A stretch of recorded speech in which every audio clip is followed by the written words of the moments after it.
এখানে চলছে আজকে নিরামিষে আগে ফ্রাইড রাইস রান্না পর্ব, যাতে আমরা সবাই নিরামিষ আমি সবাই একসাথে খেতে পারি বাড়িতে, তার জন্য আগে ফ্রাইড রাইস রান্না চলছে।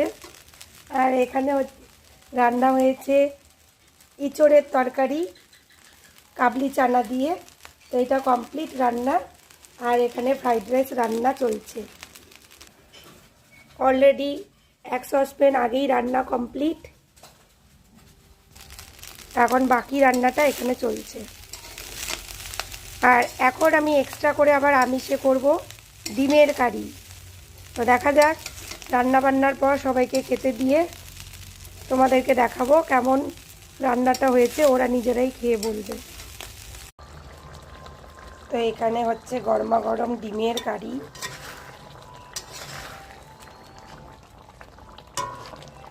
একদম সুন্দর পেঁয়াজ টমেটো রসুন দিয়ে ডিমের কারি। বলো কেমন খাচ্ছ? কোনটা বেশি ভালো হয়েছে? ভালো হয়েছে, দুটোই ভালো হয়েছে। ভালো হয়েছে। তুমি মেনটা বলো, ডিম কাঁঠালের মধ্যে কোনটা বেশি ভালো হয়েছে? ডিমটাই ভালো। ডিমটা ভালো হয়েছে, তুমি বলো।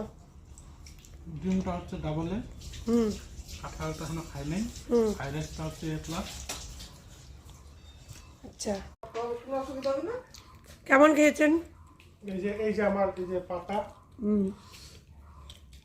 ডিমের কারিটা ফ্রাইড রাইসটা সেই খেলাম, কাঁঠালটাও সেই খেলাম, কিন্তু খালি কাবলি ছোলা গুলা খাইনি।